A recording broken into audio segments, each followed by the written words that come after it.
নির্বাচনী প্রচারে অংশ নিতে 2 দশক পর ময়মনসিংহে বিএনপি চেয়ারম্যান সার্কিট হাউস মাঠে জনসভায় কর্মী সমর্থকদের ভিড়। তারেক রহমানের নেতৃত্বে মানবিক বাংলাদেশ গড়ার আশা। ওনার এই আগমন উপলক্ষে আমাদের দীর্ঘ প্রতীক্ষার অবসান ঘটবে। সারা বাংলাদেশে যদি ধানের শীষ বিজয়ী হয়ে দেখবেন বাংলাদেশ থেকে কোথায় চলে গেছে। জনাব তারেক রহমান সাহেব যে মানবিক বাংলাদেশ গড়তে চাচ্ছে, তার সেই উদ্যোগের সাথে বৃহত্তর ময়মনসিংহবাসী সাথে থাকবে। দেশে জনগণের রাজনীতি হবে, পরিবারের না। যশোরে নির্বাচনী জনসভায় জামাত আমির। গণভোটের বিপক্ষে প্রচারের সমালোচনা। রাজনীতি হবে জনগণের রাজনীতি। এই রাজনীতি কোনো পরিবার বা কোনো দলের রাজনীতি হবে না। যারা নিজেদের দলকে সামনে রাখতে পারে না, সেই দল যত বড় দল হোক, তাদের কাছে বাংলাদেশ কখনো নিরাপদ হবে না। দেখছিলেন প্রধান শিরোনাম। দুপুরের সময় সঙ্গে আছে আমি ইমদাদুল হক। এবার অন্যান্য শীর্ষ সংবাদ। ঢাকায় এনসিপির প্রচারে বাধার অভিযোগ। নাসির উদ্দিনকে ডিম নিক্ষেপ উদ্দেশ্যপ্রণোদিত ঘটনা, দাবি মির্জা আব্বাসের। দেশের বিভিন্ন স্থানে জমজমাট প্রচারণা। ভারতে বসে শেখ হাসিনার বক্তব্যে প্রভাব পড়বে না বাংলাদেশের নির্বাচনে, বললেন স্বরাষ্ট্র উপদেষ্টা। কোনো কর্মকর্তা নিরপেক্ষতা হারালে কঠোর ব্যবস্থার হুঁশিয়ারি ইসির। পে স্কেল বাস্তবায়নের সিদ্ধান্ত নেবে নির্বাচিত সরকার, জানালেন জ্বালানি উপদেষ্টা। রমজান ঘিরে 10,000 টন মসুর ডাল ও 1 কোটি লিটার সয়াবিন তেল কিনছে সরকার। এবং তুষার ঝড়ে বিপর্যস্ত যুক্তরাষ্ট্রে মৃতের সংখ্যা বেড়ে 30, বিদ্যুৎহীন 8 লাখ মানুষ, 11,000-এর বেশি ফ্লাইট বাতিল। কানাডায় যোগাযোগ ব্যবস্থা ব্যাহত, সতর্কতা জারি।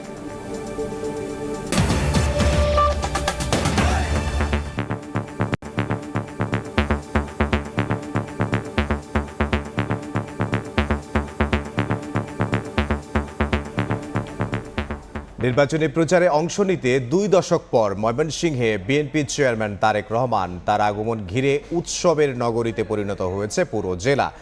সকালে গুলশানের বাসভবন থেকে ময়মনসিংহের উদ্দেশ্যে রওনা হন তারেক রহমান। পথে হাত নেড়ে উৎসুক জনতাকে অভিবাদন জানান তিনি। এদিকে খণ্ড খণ্ড মিছিল নিয়ে জনসভাস্থল ময়মনসিংহের সার্কিট হাউস মাঠে জড়ো হন বিএনপি ও অঙ্গ সহযোগী সংগঠনের নেতাকর্মীরা। স্লোগানে স্লোগানে মুখর চারপাশ। প্রিয় নেতাকে এক নজর দেখার জন্য অধীর অপেক্ষায় তারা। তারেক রহমানের নেতৃত্বে আগামীর বাংলাদেশ হবে মানবিক, এমনটাই প্রত্যাশা নেতাকর্মীদের। জনসভায় বিভাগটির 24 বিএনপি প্রার্থীকে পরিচয় করিয়ে দেওয়ার কথা রয়েছে। এছাড়া ধানের শীষের পক্ষে ভোট চাইবেন তারেক রহমান।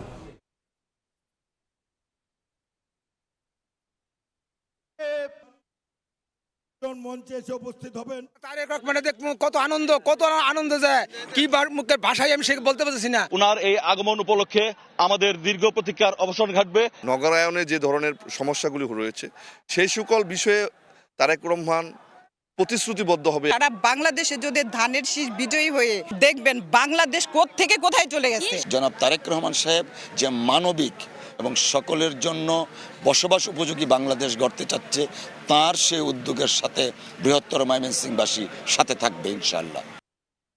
এই মুহূর্তে ময়মনসিংহের সার্কিট হাউস মাঠে আছেন সহকর্মী ওবায়দুল হক। সরাসরি যাব তার কাছে। ময়মনসিংহে যে নির্বাচনী প্রচারণার যাত্রা শুরু করেছেন বিএনপি চেয়ারম্যান তারেক রহমান, সকাল 11টায় গুলশানে তার বাসভবন থেকে তিনি রওনা হন এবং এরপরে রাজধানী পেরিয়ে গাজীপুর জেলা শেষ করে এই মুহূর্তে ময়মনসিংহে ত্রিশাল উপজেলাটি তিনি পার হচ্ছেন। এবং এই যে যাত্রাপথটি, এই যাত্রাপথের পুরো অংশ অর্থাৎ মহাসড়কের যে অংশগুলো রয়েছে, এই অংশগুলোতে কিন্তু বিভিন্ন স্থানে যে মহাসড়ক পার্শ্ববর্তী যেই বিশেষ এলাকা, হাট, বাজার যে অংশগুলো রয়েছে, সেখানে কিন্তু সাধারণ মানুষ তো আছেই, তার পাশাপাশি স্থানীয় যে নেতাকর্মীরা রয়েছেন তারাও কিন্তু এই শুভেচ্ছা জানাচ্ছেন। সড়ক পথে ময়মনসিংহে যে নির্বাচনী প্রচারণার কাজে বের হয়েছেন বিএনপি চেয়ারপারসন তারেক রহমান, তাকে এবং বিভিন্ন স্থানে গাড়ি কিছুটা ধীর গতি করে বিএনপি চেয়ারম্যান সেই শুভেচ্ছার কিন্তু উত্তর দিচ্ছেন। এই যে যাত্রাপথে, এই যাত্রাপথে সকাল 11টায় এখন পর্যন্ত যে যাত্রা শুরু হয়েছে, বেলা 2:30 নাগাদ তার যে ময়মনসিংহের সার্কিট হাউস মাঠে নির্বাচনের যে জনসভাটি অনুষ্ঠিত হওয়ার কথা রয়েছে, এখন পর্যন্ত আশা করা যাচ্ছে যে নির্দিষ্ট সময়ের মধ্যেই তিনি পৌঁছাতে পারবেন। এবং ময়মনসিংহ সার্কিট হাউসে নির্বাচনী যে জনসভাটি শুরু হয়েছে এটি মূলত ময়মনসিংহ বিভাগীয় নির্বাচনী জনসভা, যেখানে ময়মনসিংহ, নেত্রকোনা, শেরপুর, জামালপুরের যে 28টি সংসদীয় আসন রয়েছে সেই সংসদীয় আসনগুলোর যারা ধানের শীষ প্রতীকের প্রার্থী রয়েছেন তাদেরকে পরিচয় করিয়ে দেওয়ার পাশাপাশি আগামী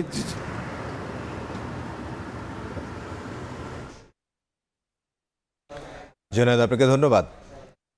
মুরসালিন হক জুনায়েদ তারেক রহমানের গাড়িবহরের সাথে রয়েছেন, সেখান থেকে আমাদেরকে সবশেষ তথ্য জানাচ্ছিলেন। তারেক রহমানের গাড়িবহরটি এই মুহূর্তে ত্রিশাল পার করছেন সেটি আমাদেরকে জানাচ্ছিলেন, এবং এর আগে আমাদের সহকর্মী ওবায়দুল হক তিনি ময়মনসিংহের সার্কিট হাউসের মাঠ থেকে আমাদের সঙ্গে যোগ দিয়েছিলেন, এবং তার সংযোগটি ত্রুটিপূর্ণ থাকায় আমরা আন্তরিকভাবে দুঃখ প্রকাশ করছি। দেশে জনগণের রাজনীতি চলবে, কোনো পরিবারের রাজনীতি নয়, এমন মন্তব্য করেছেন জামায়াতে ইসলামীর আমির ডক্টর শফিকুর রহমান। সকালে যশোর কেন্দ্রীয় ঈদগাহ মাঠে 11 দলীয় ঐক্যের নির্বাচনী জনসভায় কথা বলেন তিনি। একটি দল গণভোটের নাখোশ, কিন্তু মুখ ফুটে বলতে পারছে না বলে অভিযোগ করেন তিনি। নারীদের প্রতি দলটির কর্মীরা অপমানজনক আচরণ করছে বলেও দাবি করেন জামাত আমির।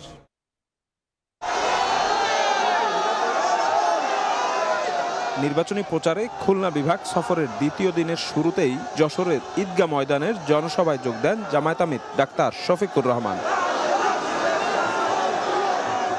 দলের কেন্দ্রীয় আমিরের সফর ঘিরে মঙ্গলবার সকাল থেকেই সমাবেশ স্থলে ভিড় করেন নেতাকর্মী ও সমর্থকেরা। নির্ধারিত সময়ের আগেই কানায় কানায় ভরে ওঠে মাঠ। বক্তব্যে জামায়াতের নেতারা গুরুত্ব দেন গণভোটের উপর। দলটির সেক্রেটারি জেনারেল মিয়া গোলাম পরোয়ার অভিযোগ করেন, একটি অপশক্তি গণভোটে নায়ের পক্ষে প্রচার করছে। একটি অপশক্তি ভিন্ন মতকে দমন পীড়নের জন্য জুলাই সনদের ভিত্তিতে যে গণভোট হচ্ছে সেই গণভোটের নাতে ভোট দেওয়ার জন্য ভিতরে ভিতরে ক্যাম্পেইন করছেন। আমরা গণভোটে সবাই হ্যাঁ বলবো। জামায়াত আমির ডাক্তার শফিকুর রহমান বক্তব্যের শুরুতেই প্রতিশ্রুতি দেন যশোর পৌরসভাকে সিটি কর্পোরেশনে উন্নীত করার। আল্লাহ যদি আমাদেরকে দেশ সেবার সুযোগ দেন, যশোরকে আমরা শহরকে সিটি কর্পোরেশনে উন্নীত করব। গণভোটে হ্যাঁ জয়লাভ করলে ফ্যাসিবাদ ফিরবে না, তাই নতুন ফ্যাসিস্টরা গণভোটের বিপক্ষে প্রচার চালাচ্ছে বলে অভিযোগ করেন জামায়াত আমির। বাহ্যিকভাবে যাই হই, ভিতরে ভিতরে কেউ নাখুশ। এই গণভোট হলে আর ফ্যাসিবাদী কায়দায় দেশের শাসন ত্রাসন চালানো যাবে না। এই গণভোট হলে জনগণের সম্পদের উপর হাত দেওয়া যাবে না। এই গণভোট হলে দলীয় চাঁদাবাজির রমরমা ব্যবসা চলবে না। নির্বাচনী পরিবেশ বিঘ্নিত করতে একটি দল পেশি শক্তির ব্যবহার করছে বলে দাবি করেন জামায়াত আমির। রাজনীতি হবে জনগণের রাজনীতি। এই রাজনীতি কোনো পরিবার বা কোনো দলের রাজনীতি হবে না। যারা নিজেদের দলকে সামনে রাখতে পারে না, নিজের দলের কর্মীদের জীবনের নিরাপত্তা দিতে পারে না, সেই দল যত বড় দল হোক, মাঝারি হোক, যাই হোক, তাদের কাছে বাংলাদেশ কখনো নিরাপদ হবে না। খুলনা বিভাগীয় সফরের শেষ দিনে আজ যশোর, বাগেরহাট সহ একাধিক জেলার একাধিক জায়গায় বিভিন্ন কর্মসূচিতে অংশগ্রহণ করবেন জামায়াত আমির ডাক্তার শফিকুর রহমান। এই অঞ্চলের কৃষি, মৎস্য এবং শিল্প খাত নিয়ে তার আলাদা পরিকল্পনার কথা জানাবেন এই অঞ্চলের মানুষদের। পরে সাতক্ষীরা বালক উচ্চ বিদ্যালয় মাঠে নির্বাচনী সমাবেশে জামায়াত আমির বলেন, কারো কোনো ক্ষতি না করে ভারতের সঙ্গে উত্তম সম্পর্ক রাখতে চায় জামায়াত, কিন্তু কাউকে প্রভু হিসেবে মেনে নেওয়া হবে না। শফিক মুন্সি, সময় সংবাদ। খুলনায় 11 দলীয় ঐক্যের নির্বাচনী জনসভার খবর জানাতে সরাসরি যুক্ত হচ্ছেন সহকর্মী শফিক মুন্সি। শফিক, খুলনা সার্কিট হাউস ময়দানে কিন্তু লোকারণ্য হয়ে গেছে এবং এখানে বেলা 2:30টায় বাংলাদেশ জামাত ইসলামের আমির ডাক্তার শফিকুর রহমান বক্তব্য রাখবেন বলে আমরা জেনেছি, এবং এই ময়দানে মূলত জামাত নেতৃত্বাধীন যে 11 দলীয় জোট আছে সেই জোটের জনসভা শুরু হবে। আমরা যে বিষয়টি জেনেছি যে খুলনার এই সার্কিট হাউস মাঠে আজকের এই জনসভার পূর্বে কিন্তু আরো দুটি জেলায় একাধিক জনসভা এবং একাধিক পথসভায় অংশ নিয়েছিলেন বাংলাদেশ জামাত ইসলামের আমির ডাক্তার শফিকুর রহমান, এবং তিনি প্রতিটি জায়গায় যে বিষয় উল্লেখ করেছেন যে দেশের এই পূর্ব দক্ষিণ অঞ্চল খ্যাত খুলনা বিভাগে আলাদা কৃষি এবং মৎস্য খাতে তিনি আলাদাভাবে পরিকল্পনা করছেন এবং সেই পরিকল্পনা আগামী জাতীয় নির্বাচনে জয়ী হলে তিনি বাস্তবায়ন করবেন এবং সেই পরিকল্পনার প্রেক্ষিতে এই অঞ্চলে যেসব শিল্প কলকারখানা দীর্ঘদিন যাবৎ বন্ধ আছে সেসব শিল্প কলকারখানা খোলা হবে। একই সাথে কিন্তু তিনি আজ সকালের প্রথম যে জনসভাটি যশোর ঈদগাহ মাঠে অনুষ্ঠিত হয়েছে সেই যশোর ঈদগাহ মাঠে কিন্তু তিনি বক্তব্য দেওয়াকালে প্রতিশ্রুতি দিয়েছেন যে তিনি যদি নির্বাচনে জয়ী হন তবে যশোর পৌরসভাকে তিনি যশোর সিটি কর্পোরেশনে উত্তীর্ণ করবেন। যশোরের পর কিন্তু তিনি সাতক্ষীরার একাধিক উপজেলায় গিয়েছেন, সেখানে কিন্তু তিনি পথসভায় অংশ নিয়েছেন এবং সর্বশেষ সাতক্ষীরা বালক উচ্চ বিদ্যালয় মাঠে তিনি একটি জনসভায় অংশ নেন এবং তিনি প্রতিটি জায়গায় মূলত আকাশপথে গিয়েছেন এবং আজ খুলনা সার্কিট হাউস ময়দানে তার এই জনসভা অংশগ্রহণের পর সর্বশেষ সন্ধ্যায় বাগেরহাটে তিনি আরেকটি জনসভায় অংশ নেবেন এবং এর মাধ্যমে খুলনা বিভাগীয় সফর তার সমাপ্তি হবে। এই ছিল আমার কাছে খুলনা সার্কিট হাউস ময়দান থেকে বাংলাদেশ জামাত ইসলামের আমির ডাক্তার শফিকুর রহমানের যে জনসভা সে ব্যাপারের সর্বশেষ। খুলনা থেকে সহকর্মী শফিক মুন্সি। বিএনপি পরিকল্পিতভাবে জামাতের নারী কর্মীদের উপর হামলা চালাচ্ছে বলে অভিযোগ করেছেন দলটির নায়েবে আমির সৈয়দ আব্দুল্লাহ মোহাম্মদ তাহের। দুপুরে রাজধানীর মগবাজারে দলের কেন্দ্রীয় কার্যালয়ে সংবাদ সম্মেলনে তিনি জানান, হামলার প্রতিবাদে 31 জানুয়ারি সোহরাওয়ার্দী উদ্যানে নারী সমাবেশ করবে জামাতের মহিলা বিভাগ। যেটা মনে করে যে করে ক্ষমতায় গেলেই বোধহয় সব শেষ হয়ে গেল, আমি মনে করি এটা মারাত্মক ভুল রাজনৈতিক চিন্তা এবং সিদ্ধান্ত হবে। অধিকাংশ কেন্দ্রেই ভোট কনস্টিটুয়েন্সিতেই তারা হুমকি ধুমকি দিচ্ছে, মারধর শুরু করেছে এবং কেন্দ্র নিয়ন্ত্রণ এবং দখল করার মহড়া দিচ্ছে। আমাদের প্রতিপক্ষ দলের একটা প্রধান স্ট্র্যাটেজি যে তারা জানে যে জনপ্রিয়তার দিক থেকে জনগণের রায় পাওয়ার সম্ভাবনা কম, সুতরাং কেন্দ্র দখলেই জিতার জন্য তাদের অন্যতম প্রধান মাধ্যম এবং এই সন্ত্রাসী কর্মকাণ্ডটাকেই তারা অগ্রাধিকার দিয়ে নির্বাচনে সকল বিজয়ের জন্য তারা অগ্রসর হচ্ছে।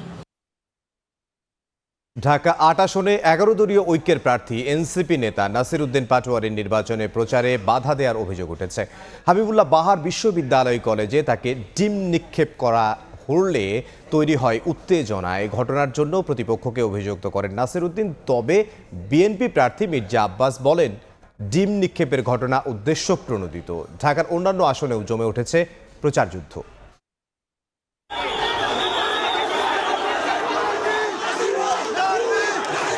হঠাৎ করেই ভুয়া ভুয়া স্লোগানে প্রকম্পিত হাবিবুল্লাহ বাহার বিশ্ববিদ্যালয় কলেজ প্রাঙ্গণ। প্রতিষ্ঠানটিতে নির্বাচনী প্রচারের সময় ঢাকা ৮ আসনে 11 দলীয় ঐক্যের প্রার্থী এনসিপি নেতা নাসির উদ্দিন পাটোয়ারিকে ডিম ছোড়ে একদল লোক। এ নিয়ে তৈরি হয় উত্তেজনা। তাৎক্ষণিকভাবে ক্যাম্পাসে বিক্ষোভ করেন 11 দলীয় ঐক্যের নেতাকর্মীরা।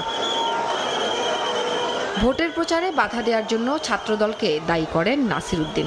সারা বাংলাদেশে সবাই বিএনপি, ছাত্রদল, যুবদলের যে সকল গুন্ডারা সন্ত্রাসী কার্যক্রম শুরু করেছে, আপনারা সবাই রুখে দাঁড়ান, জয় আমাদের হবে।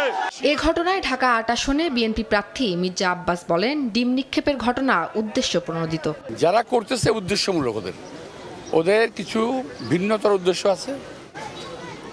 এই উদ্দেশ্যের জন্য এরা করতেছে। এটা এখানে আমি জানিও না কিছু, আমার যার কথা 5টার সময় বিকেল ওখানে। আজিমপুরে ইরাকি মাঠে ফ্রি মেডিকেল ক্যাম্পের উদ্বোধন শেষে ঢাকা ৭ আসনে 11 দলীয় ঐক্যের প্রার্থী জামায়াত নেতা এনায়েতুল্লাহ বলেন, প্রতিদ্বন্দ্বী প্রার্থী নিয়ম ভেঙে অস্থায়ী ক্লাব নির্মাণ করছেন। এ বিষয়ে ইসিকে চুপ না থেকে ব্যবস্থা নেয়ার আহ্বান জানান তিনি। অনেক বড় বড় বিল্ডিং দেখবেন যে ডেভেলপাররা কাজ করতেছে, কাজ বন্ধ করে ক্লাব বানায় ফেলছে, পরে কাজ করে পরে আমরা এখন ক্লাব বানাবো। এই আচরণগুলি কিন্তু মানুষ স্বাভাবিকভাবে নেয় না।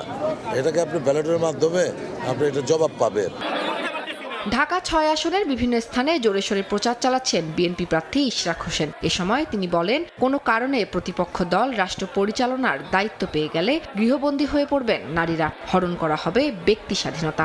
আমাদের প্রতিপক্ষ রাজনৈতিক দল ভুলেও রাষ্ট্র পরিচালনার দায়িত্বে যায়, নারীদেরকে তারা গৃহবন্দী করে ফেলবে। মিরপুর ১১ নম্বরে গণসংযোগ করেন ঢাকা ১৬ আসনে ধানের শীষের প্রার্থী আমিনুল হক। উন্নয়নের প্রতিশ্রুতি দিয়ে বলেন, ভোট কেনার অপচেষ্টা হলেও ব্যালটের মাধ্যমে অনিয়মের জবাব দেবে জনগণ। ভোটাররা ভোট দিবে স্বতঃস্ফূর্তভাবে, সেখানে তো কোনো এনআইডি নাম্বার দরকার নাই, সেখানে তো ভোটার আইডি কার্ডের নাম্বার দরকার নেই। ঘরে ঘরে গিয়ে বিকাশ নাম্বার নিয়ে সেই বিকাশে তারা টাকা দিয়ে ভোট কেনার চেষ্টা করছে, যেটি ইতিমধ্যে আমরা লিখিতভাবে রিটার্নিং কর্মকর্তা আমরা নির্বাচন কমিশনে অবগত করেছি। নির্বাচন সামনে রেখে নানা প্রতিশ্রুতি নিয়ে ভোটারদের দ্বারে দ্বারে যাচ্ছেন প্রার্থীরা। তবে এবার শুধু প্রতিশ্রুতি নয়, বাস্তবায়নের নিশ্চয়তা চান ভোটাররা। হানি, সময় সংবাদ, ঢাকা। ঢাকার বাইরেও ভোটারদের মন জয়ে ব্যস্ত প্রার্থীরা দ্বারে দ্বারে ঘুরছেন নানা প্রতিশ্রুতি নিয়ে। মাদকমুক্ত সমাজ গড়ার পাশাপাশি কর্মসংস্থান ও কৃষিভিত্তিক শিল্প কারখানা গড়ে তোলার আশ্বাস তাদের। স্বাধীনতার ৫৪ বছরে দেশের উন্নয়ন না হলেও কিছু দল লুটপাট করে নিজেদের আখেরে গুছিয়েছে বলে অভিযোগ করেন তারা।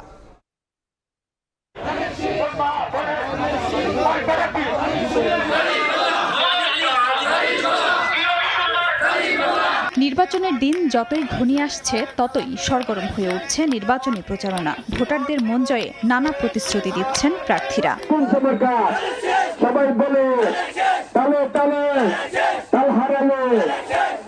নেচে গেয়ে স্লোগানে স্লোগানে মুখরিত চারদিক। কক্সবাজার ১ আসনে উৎসবমুখর পরিবেশ। মঙ্গলবার সকালে চকরিয়ায় গণসংযোগ শুরু করেন ধানের শীষের প্রার্থী সালাউদ্দিন আহমদ। রাস্তার দুপাশে ঢল নামে মানুষের। নির্বাচনী জনসভায় বলেন, বিএনপি শক্তিশালী গণতান্ত্রিক ও জনগণের রাষ্ট্র গঠন করবে।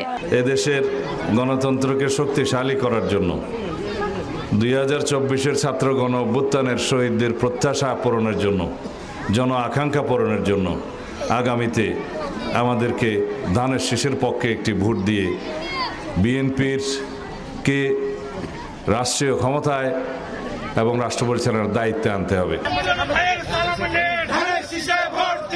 মঙ্গলবার সকালে রাজশাহী ৩ আসনে গণসংযোগ করেন বিএনপি প্রার্থী অ্যাডভোকেট শফিকুল হক মিলন। মাদকমুক্ত সমাজ গড়ার পাশাপাশি কর্মসংস্থান ও কৃষিভিত্তিক শিল্প কারখানা এবং ইপিজেড গড়ে তোলার আশ্বাস দেন তিনি। যেখানে যাচ্ছি আমরা ব্যাপক সাড়া, আর আমাদের পক্ষে সাড়া হওয়ার কারণ হচ্ছে যে আমরা জনগণের দীর্ঘ ১৭ বছর সাথে নিয়ে, জনগণকে সাথে নিয়ে আমরা আন্দোলন সংগ্রাম করেছি। দুপুরে গোপালগঞ্জ ২ আসনে নেতাকর্মীদের নিয়ে জেলা শহরে গণসংযোগ ও প্রচারণা চালান বিএনপি প্রার্থী ডাক্তার KM বাবর। পথে পথে সাধারণ মানুষ, ব্যবসায়ী সহ বিভিন্ন শ্রেণী পেশার মানুষের সঙ্গে কুশল বিনিময় করেন তিনি। ভোটের প্রচারে ব্যস্ত সময় পার করছেন রংপুর ৪ আসনের এনসিপি প্রার্থী আখতার হোসেন। সকাল থেকে নিজ নির্বাচনী এলাকার বিভিন্ন পাড়া মহল্লায় উঠান বৈঠক ও পথসভায় অংশ নিয়ে দেন নানা প্রতিশ্রুতি। পঞ্চগড় ১ আসনে জোরে সোরে প্রচার চালাচ্ছেন এনসিপি প্রার্থী সার্জিস আলম। যারা ট্যাক্স ফাঁকি দেয়, কর ফাঁকি দেয়, দেশকে যারা দেউলিয়া করতে চায়, যারা ঋণ খেলাপি, তাদেরকে ঠেকায় দেওয়ার জন্য বাংলাদেশের জনগণকে এবারের নির্বাচনে সঠিক মার্কায় ভোট দিতে হবে। নোয়াখালীতে নির্বাচনী সমাবেশ করেছে এনসিপি। দলটির মুখপাত্র আসিফ মাহমুদ সজীব ভুইয়া বলেন, ক্ষমতায় যাওয়ার আগেই গত ১৭ মাসে একটি দলের ফ্যাসিবাদী চেহারা দেখে ফেলেছে জনগণ। বগুড়া ৪ আসনে ভোটারদের দ্বারে দ্বারে ছুটছেন জামায়াতের প্রার্থী মুস্তফা ফয়সাল পারভেজ। বগুড়া ৬ সদর আসনে বিএনপি চেয়ারম্যানের প্রতিদ্বন্দ্বী দাড়িপাল্লার প্রার্থী আবিদুর রহমান সোহেলও গণসংযোগ করছেন বিভিন্ন স্থানে। খাদিজা স্বপ্না, সময় সংবাদ। প্রচারণার সবশেষ খবর জানবো। রাজধানীর মালিবাগে আছেন সহকর্মী তানভীর হাসান মেঘ, রাজধানীর রাজশাহীতে আছেন সাইফুর রহমান রকি এবং সুনামগঞ্জে আছেন হিমাদ্রি শেখর ভদ্র। শুরুতেই যাচ্ছি তানভীর হাসান মেঘের কাছে। মেঘ, নির্বাচনের সময় যত ঘনিয়ে আসছে ততই প্রার্থীদের যে প্রচারণা সেটি কিন্তু আমরা দেখছি ক্রমেই কিন্তু বেড়েই চলেছে। এই মুহূর্তে আমরা দেখছি যে ঢাকা ৮ আসনের যে বিএনপির প্রার্থী রয়েছেন, অর্থাৎ ঢাকা ৮ আসনের যে বিএনপি প্রার্থী, তিনি মূলত প্রচারণা চালাচ্ছেন এবং তার সাথে যে সমর্থকরা রয়েছেন, এলাকার ভোটাররা রয়েছেন, তারা কিন্তু তার সাথে যোগ দিয়েছেন। এবং সেই সঙ্গে এই মুহূর্তে আমরা দেখছি যে তিনি মূলত ঢাকার রাজধানীর যে মালিবাগের গুলবাগ এলাকা রয়েছে, সেই গুলবাগ এলাকায় তিনি অবস্থান করছেন করছেন। এর আগে তিনি মূলত সকাল থেকে মালিবাগের যে ফার্স্ট লেন রয়েছে সেই ফার্স্ট লেন থেকে যে নির্বাচনের প্রচার প্রচারণা সেটি কিন্তু তিনি আনুষ্ঠানিকভাবে শুরু করেন। দিনব্যাপী এই যে প্রচার প্রচারণা সেটি কিন্তু তিনি চালিয়ে যাবেন। এর আগে আমরা দেখেছি যে গুলবাগ যে পাওয়ার হাউস এলাকা রয়েছে এই এলাকার একটি মসজিদে তিনি নামাজ আদায় করেন এবং তার পরপরই তিনি প্রচার প্রচারণা চালাচ্ছেন এবং আমরা দেখছি যে এখানে একটি ভবনের যে ভোটাররা রয়েছেন তাদের সঙ্গে কথা বলছেন এবং দেখছি যে ভোটাররা কিন্তু লিফলেট তার সাথে যারা সমর্থকরা রয়েছেন অর্থাৎ তারা কিন্তু আমরা দেখছি যে লিফলেট যেটি রয়েছে তারা লিফলেট বিতরণ করছেন এবং এখানকার ঢাকা ৮ আসনের যে প্রার্থীর কথা বলছিলাম তিনি মূলত ভোটারদের সাথে কথা বলছেন, নানান প্রতিশ্রুতিও কিন্তু দিচ্ছেন। তবে ভোটাররাও এবার বলছে যে তারা প্রতিশ্রুতিতে বিশ্বাসী নয়, তারা এবার চান বাস্তবায়ন এবং এই প্রার্থীরা যে বারবার যে প্রতিশ্রুতি দিচ্ছেন সেটির যে পূর্ণাঙ্গ বাস্তবায়ন তারাই মূলত প্রার্থীদের কাছে তুলে দিচ্ছেন এবং এই এলাকার যে সকল সমস্যা রয়েছে তা সেই সমস্যাগুলোর কথাও কিন্তু প্রার্থীর কাছে তারা তুলে ধরছেন ভোটাররা। তো এই ছিল ঢাকার রাজধানীর যে মালিবাগ এলাকার প্রচার প্রচারণা, সেটি ছিল এখান থেকে আমার কাছে সর্বশেষ। এবার আমরা আপনাদেরকে একটু নিয়ে যেতে চাই ঢাকার বাইরে। রাজশাহীতে আছে আমার আরেক সহকর্মী ওবায়দ রকি, আমরা তার কাছ থেকে বিস্তারিত জানতে চাই। অ্যাডভোকেট শফিকুল হক মিলন তিনি তার যে নির্বাচনী প্রচারণা সেটি চালাচ্ছেন এবং তার দলীয় নেতাকর্মীদের সঙ্গে নিয়ে কিন্তু তিনি ভোটারদের দ্বারে দ্বারে যাচ্ছেন এবং তিনি যেটি বলছেন যে এই এলাকার যে সমস্যাগুলো রয়েছে সেই সমস্যাগুলো চিহ্নিত করে আগামীতে তিনি যদি সংসদ সদস্য নির্বাচিত হন এই সমস্যাগুলো সমাধান করবেন এবং তিনি নানা ধরনের প্রতিশ্রুতি দিচ্ছেন ভোটারদের দ্বারে দ্বারে গিয়ে এবং ভোটারদেরকে কিন্তু তারেক রহমানের যে 31 দফা এই 31 দফা তিনি কিন্তু তুলে ধরছেন, এর মধ্যে দিয়েও কিন্তু তিনি ভোট চাচ্ছেন। আপনারা দেখছেন আমরা সকাল থেকে দেখেছি রাজশাহীর বিশেষ করে খড়খড়ি হাট, রামচন্দ্রপুর, পারিলা এই এলাকাগুলোতে তিনি সকাল থেকে গণসংযোগে নেমেছেন এবং এই গণসংযোগের মধ্য দিয়ে তিনি তার যে নির্বাচনী প্রচারণা সেটি কিন্তু চালিয়ে যাচ্ছেন। ঠিক একইভাবে রাজশাহীর যে সব কয়টি আসনেই আমরা দেখতে পাচ্ছি নির্বাচনী প্রচারণা জমে উঠেছে। এর মধ্য দিয়ে সাধারণ যারা ভোটার আছেন তারাও বেশ উৎফুল্ল হয়ে আছেন। আগামী 12ই ফেব্রুয়ারি তাদের পছন্দের প্রার্থীকে ভোট দিয়ে নির্বাচিত করার জন্য তারা কিন্তু উন্মুখ হয়ে আছে। আমরা ভোটারদের সঙ্গেও কথা বলেছি, ভোটাররাও কিন্তু বেশ আনন্দিত এবং এভাবে জমজমাট প্রচার প্রচারণা চলছে। প্রায় সব কটি আসনের আছে, 6টি আসনে কিন্তু একই চিত্র বিরাজ করছে। আপনারা দেখছেন যে রাজশাহীর যে 3 আসনের প্রার্থী অ্যাডভোকেট শফিকুল হক মিলন তিনি তার নির্বাচনী বহন নিয়ে কিন্তু গ্রামে গঞ্জে কিন্তু এগিয়ে চলছে। আপনাদের জানিয়ে রাখি রাজশাহীর যে 3 আসন সেখানে প্রায় 4,20,000 ভোটার রয়েছে এবং এখানে 128টি কিন্তু কেন্দ্র রয়েছে। সব মিলে এখন পর্যন্ত বলা চলে যে দিন রাত জমজমাট প্রচার প্রচারণায় কিন্তু প্রার্থীরা বেশ ব্যস্ত সময় কাটাচ্ছেন। তো এই ছিল আমার কাছে রাজশাহী থেকে প্রচার প্রচারণার সর্বশেষ। এখন আমরা চলে যাব সুনামগঞ্জে, সেখানে আছেন সহকর্মী হিমাদ্রি শেখর ভদ্র। সংগ্রামী উপস্থিতি, এ পর্যায়ে আপনাদের সামনে সংক্ষিপ্ত বক্তব্য নিয়ে আসছেন বাংলাদেশ খেলাফত ছাত্র মজলিসের সুনামগঞ্জ জেলার দায়িত্বশীল স্বরূপচন্দ্র উচ্চ বিদ্যালয় মাঠে কিছুক্ষণের মধ্যে বক্তব্য রাখবেন বাংলাদেশ খেলাফত মজলিসের আমির মাওলানা মামুনুল হক। তিনি ইতিমধ্যে সুনামগঞ্জে এসে গেছেন এবং তিনি অল্প কিছুক্ষণের মধ্যে এখানে আসবেন। আপনারা দেখতে পাচ্ছেন যে এই জগন্নাথপুর এবং দক্ষিণ সুনামগঞ্জ শান্তিগঞ্জ উপজেলার বিভিন্ন এলাকা থেকে এই মানুষ মাওলানা মোহাম্মদ মামুনুল হক ভক্তবৃন্দরা এসেছেন এবং এই আসনের প্রার্থী যিনি মাওলানা শাহিনুর পাশা চৌধুরী, তিনি এই আসনের বিগত সময়ে এমপির প্রতিনিধিত্ব করেছিলেন এবং সংসদ সদস্য ছিলেন। তিনি এই আসনের সাবেক পরিকল্পনা মন্ত্রী এম এ মান্নানকে হারিয়ে তিনি এই আসনের সংসদ সদস্য নির্বাচিত হয়েছিলেন। আজকে তারই এই জনসভা অনুষ্ঠিত হচ্ছে এবং আপনারা দেখতে পাচ্ছেন যে মঞ্চে স্থানীয় এবং কেন্দ্রীয় নেতৃবৃন্দ বসে আছেন এবং তারা সকাল থেকে এই প্রোগ্রামটা আয়োজন করছেন এবং তারা জানিয়েছেন যে এই বাংলাদেশ খেলাফত মজলিস এবছর সুনামগঞ্জে একটি শক্তিশালী অবস্থান রয়েছে এবং সুনামগঞ্জ 3 আসনে অর্থাৎ জগন্নাথপুর এবং শান্তিগঞ্জ আসনে তাদের অবস্থান অনেকটা সুদৃঢ় করেছেন এবং মৌলানা শাহিনুর পাশা চৌধুরী একজন সাবেক সংসদ সদস্য এবং এলাকার একজন সর্বজন গ্রহণযোগ্য ব্যক্তি হিসাবে ওনার একটা সমাদর রয়েছে। সেই হিসাবে এখানের মানুষরা এসেছেন এবং তারা জানিয়েছেন যে এই যে সুনামগঞ্জের প্রচার অভিযান শুধু এটি সুনামগঞ্জের এই 3 আসনের নির্বাচনী প্রচারণা নয়, এটি সুনামগঞ্জের 5টি আসনেই এভাবে প্রার্থীরা প্রতিনিয়ত প্রচারণা চালাচ্ছেন। জাতীয় পার্টি, বিএনপি, জামাত, জামায়াতে ইসলামী সহ স্বতন্ত্র প্রার্থী সহ যত দলের প্রার্থী আছেন তারা এভাবেই দিনরাত প্রচারণা চালাচ্ছেন এবং তারা এভাবেই মাঠ ময়দানে প্রচারণা চালিয়ে তারা নির্বাচনকে একটি উৎসবমুখর পরিবেশে রূপান্তর করেছে। এই ছিল সুনামগঞ্জের জগন্নাথপুর থেকে শেষ। নির্বাচনী প্রচারণার খবর জানাচ্ছিলেন আমাদের সহকর্মীরা। সুনামগঞ্জ থেকে সহকর্মী হিমাদ্রি শেখর ভদ্র এবং এর আগে রাজশাহী থেকে সাইফুর রহমান রকি এবং তার আগে রাজধানীর মালিবাগ থেকে তানভীর হাসান মেঘ। ভারতে বসে শেখ হাসিনার বক্তব্যে বাংলাদেশের নির্বাচনে কোনো প্রভাব পড়বে না বলে মন্তব্য করেছেন স্বরাষ্ট্র উপদেষ্টা জাহাঙ্গীর আলম চৌধুরী। সকালে গাজীপুরের কাশিমপুর কেন্দ্রীয় কারাগারের প্যারেড গ্রাউন্ডে মহিলা কারারক্ষীদের বুনিয়াদী প্রশিক্ষণ কোর্সের সমাপনী কুচকাওয়াজ শেষে সাংবাদিকদের প্রশ্নের জবাবে তিনি বলেন, দেশে আওয়ামী লীগের সমর্থক নেই বলেই দিল্লিতে সংবাদ সম্মেলন করেছেন শেখ হাসিনা। এর আগে স্বরাষ্ট্র উপদেষ্টা প্যারেড গ্রাউন্ডে পৌঁছালে তাকে স্বাগত জানান কারা কর্মকর্তারা। পরে তিনি নবীন প্রশিক্ষণার্থীদের সশস্ত্র সালাম ও অভিবাদন গ্রহণ করেন।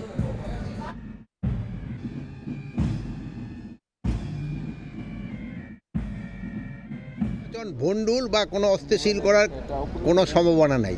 আর ওনাদের যদি সাহস থাকতো ওনার দেশে এসেই বলুক, সাহস নাই দেখই তো পালায় পালায় বলতেছে। আর এখানে যারা ধরেন যারা সাপোর্টার আছে এখানেও তাদের ওইরকম কোনো সাপোর্টার নাই। ফ্যাসিস্ট জঙ্গি যেগুলি ছিল এই জঙ্গিগুলি কিন্তু দেশ থেকে ভাগছে, বিভিন্ন দেশ তাদের আশ্রয় দিছে। এবং আমরা অনুরোধ করব এই জঙ্গি এবং এই ফ্যাসিস্টদের অন্যান্য দেশগুলি যেন আমাদের আবার ফিরিয়ে দেয়। নির্বাচনে কোনো কর্মকর্তা নিরপেক্ষতা হারালে তার বিরুদ্ধে কঠোর ব্যবস্থা নেওয়া হবে বলে জানিয়েছেন নির্বাচন কমিশনার আবুল ফজল মোহাম্মদ সানাউল্লাহ। নোয়াখালী জেলা প্রশাসকের কার্যালয়ে তিনি বলেন, ভোটের দিন কেন্দ্রের সীমানায় কোনো জটলা সহ্য করা হবে না। 400 গজের ভিতরে তো জটলা পাকানোর কোনো সুযোগই নেই। 400 গজের বাইরে সাধারণ মানুষ একটু ভোটের সময় উৎসব হচ্ছে, ঘোরাফেরা করছে, ওটা নিয়ে আমাদের এত ঝামেলা পাকানোর দরকার নেই। পোস্টাল ব্যালট কেন্দ্রে শুধুমাত্র প্রিজাইডিং অফিসার ছাড়া কেউ কলম নিয়ে প্রবেশ করবে না, পরিপত্রের মধ্যে দিয়ে দেওয়া হয়েছে। সাংবাদিকরাও নয়, পর্যবেক্ষকও নয়। যদি রিটার্নিং অফিসাররা মনে করেন তারা বিএনসিসি ক্যাডেটদের সহায়তা নিতে পারেন পোস্টাল ভোট ম্যানেজমেন্টে এবং এলাকার নিরাপত্তা নিশ্চিত করবে। জুলাই গণ অভ্যুত্থানের প্রথম শহীদ আবু সাইদ হত্যা মামলার বিচার কাজ শেষ, যে কোনো সময় রায় দেওয়ার কথা জানিয়েছেন আন্তর্জাতিক অপরাধ ট্রাইব্যুনাল।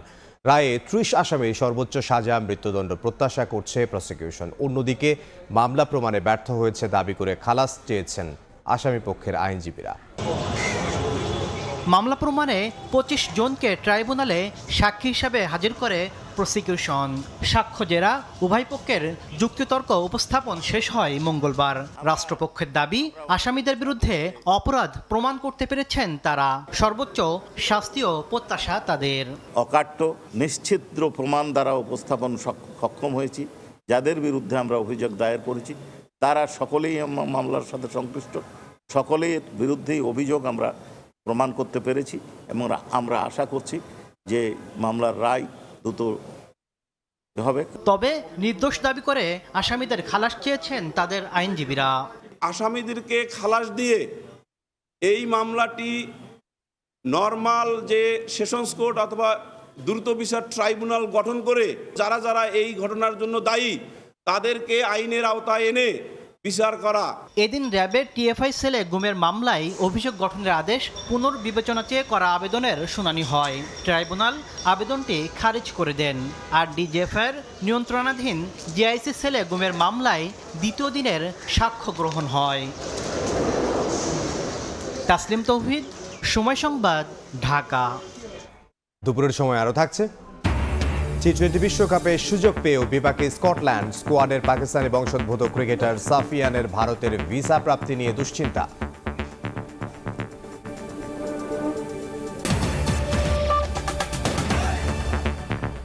সরকারি কর্মকর্তা কর্মচারীদের বেতন বাড়াচ্ছে না অন্তর্বর্তী সরকার। নির্বাচিত সরকার চাইলে সুপারিশ করা পে স্কেল বাস্তবায়ন বা বাতিল করতে পারবে বলে জানিয়েছেন জ্বালানি উপদেষ্টা ফাউজুল কবির খান। সচিবালয়ে ক্রয় সংক্রান্ত কমিটির বৈঠক শেষে কথা বলেন তিনি। এ সময় রমজান উপলক্ষে 10,000 টন মসুর ডাল এবং 1 কোটি লিটার পরিশোধিত সয়াবিন তেল কেনা হচ্ছে বলেও জানান জ্বালানি উপদেষ্টা। সরকারি কর্মকর্তা কর্মচারীদের বেতন বাড়ানোর সুপারিশ করে প্রতিবেদন দেয় নবম জাতীয় বেতন কমিশন।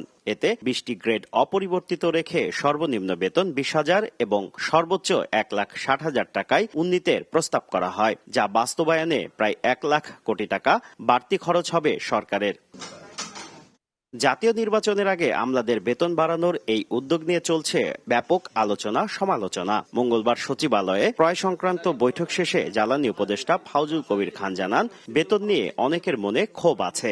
এর প্রভাব যেন নির্বাচিত সরকারের উপর না পড়ে, সেজন্য শুধু পে স্কেলের প্রতিবেদন তৈরি করা হয়েছে, বাস্তবায়ন করবে না অন্তর্বর্তী সরকার। পে কমিশন করা হয়েছে, পে কমিশনের রিপোর্টটাই শুধু দেওয়া হয়েছে, এটার কিন্তু বাস্তবায়নের কোনো সিদ্ধান্ত এখন হয় নাই। তো সুতরাং এই অন্তর্বর্তী সরকার যেহেতু আর মাত্র 15 দিন আছে, এখন আমরা এই ব্যাপারে কোনো পদক্ষেপ গ্রহণ করতে। র্যাবের জন্য 100টি জিপ কেনা হচ্ছে জানিয়ে উপদেষ্টা বলেন, সামরিক সরঞ্জাম তৈরিতে সক্ষমতা বাড়াতেই চট্টগ্রামে ডিফেন্স ইকোনমিক জোনের জমি বরাদ্দ দেওয়া হয়েছে। বাংলাদেশ ইকোনমিক জোন অথরিটি ওরা শুধুমাত্র একটা ল্যান্ড অ্যালোকেট করছে for production of defence equipment. নির্বাচন সামনে রেখে রোহিঙ্গা ক্যাম্পগুলো হুমকি নয় বলে জানান স্বরাষ্ট্র সচিব। আমরা সচেতন আছি। শুভ খান, সময় সংবাদ, ঢাকা।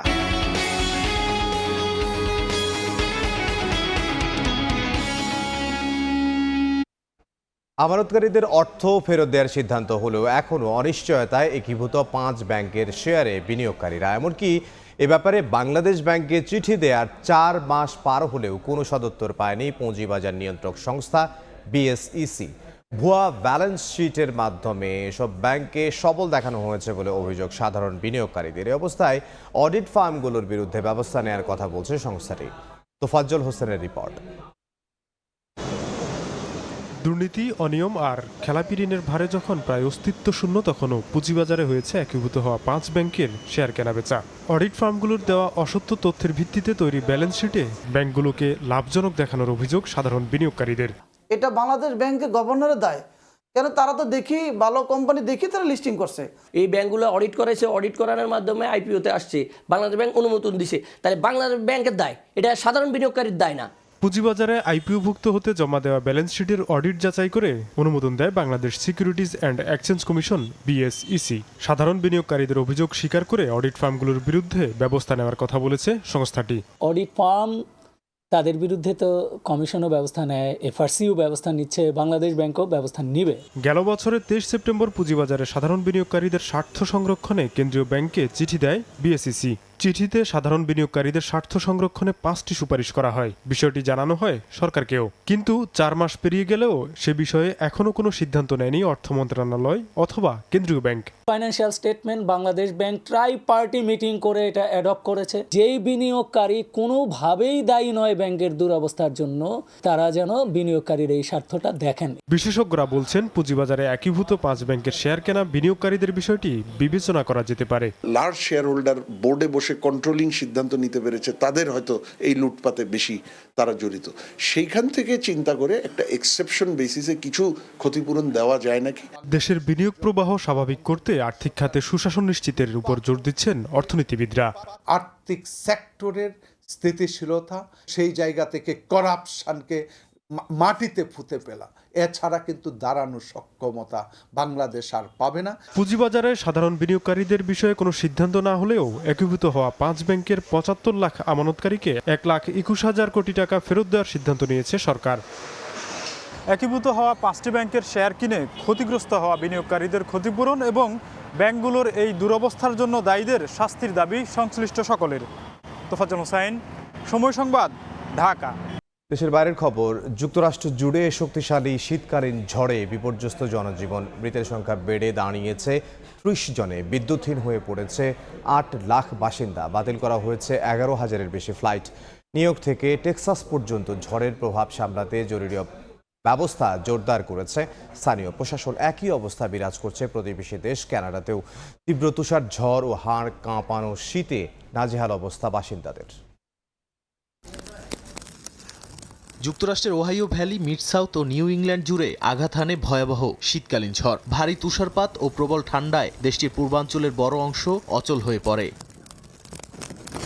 তুষার ঝড়ে বেশ কয়েকজনের মৃত্যুর খবরও পাওয়া গেছে। New York, Tennessee, Louisiana, Kansas, Pennsylvania ও টেক্সাসে প্রাণহানি হয়েছে। শুধু নিউ ইয়র্কই কয়েকজনের মৃত্যু নিশ্চিত করেছে সিটি হল। অনেক স্থানে বরফ পরিষ্কারের সময় অতিরিক্ত ঠান্ডায় অসুস্থ হয়ে মৃত্যুর ঘটনাও ঘটে।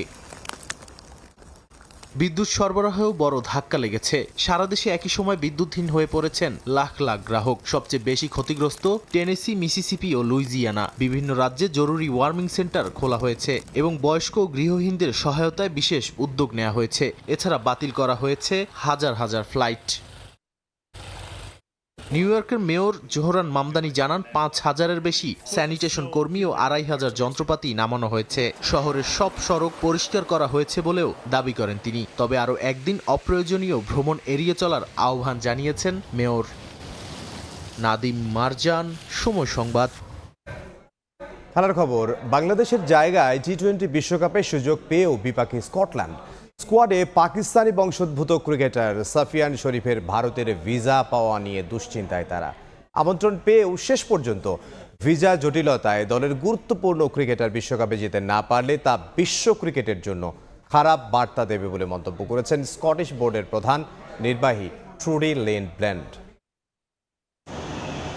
নিরাপত্তা শঙ্কায় ভারতে টি-20 বিশ্বকাপ বর্জন করেছে বাংলাদেশ। টাইগারদের পরিবর্তে সুযোগ পেয়েছে স্কটল্যান্ড। ইতোমধ্যে 15 সদস্যের স্কোয়াড ঘোষণা করেছে স্কটিশরা। এরপরও কাটছে না দুশ্চিন্তা।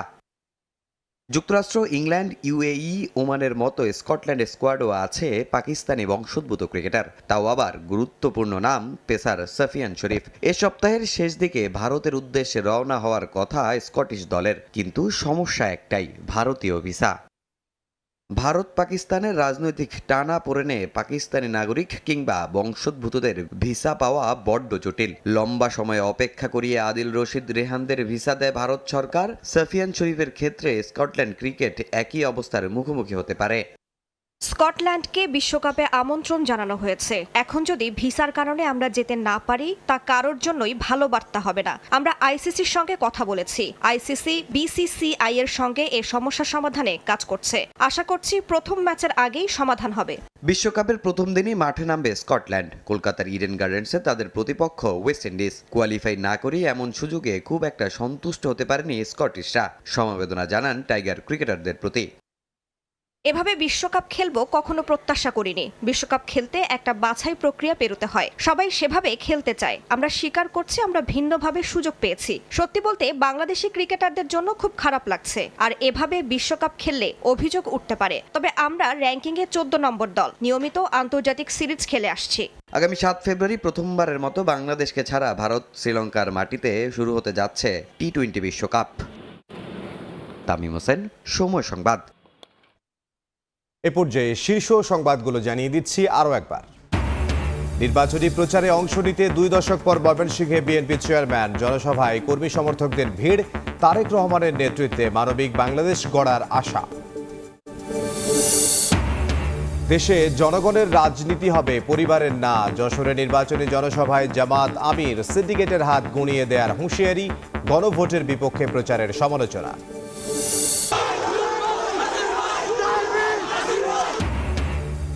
ঢাকায় এনসিপির প্রচারে বাধার অভিযোগ। নাসির উদ্দিনকে ডিম নিক্ষেপ উদ্দেশ্য প্রণোদিত ঘটনা, দাবি মির্জা আব্বাসের। দেশের বিভিন্ন স্থানে জমজমাট প্রচারণা।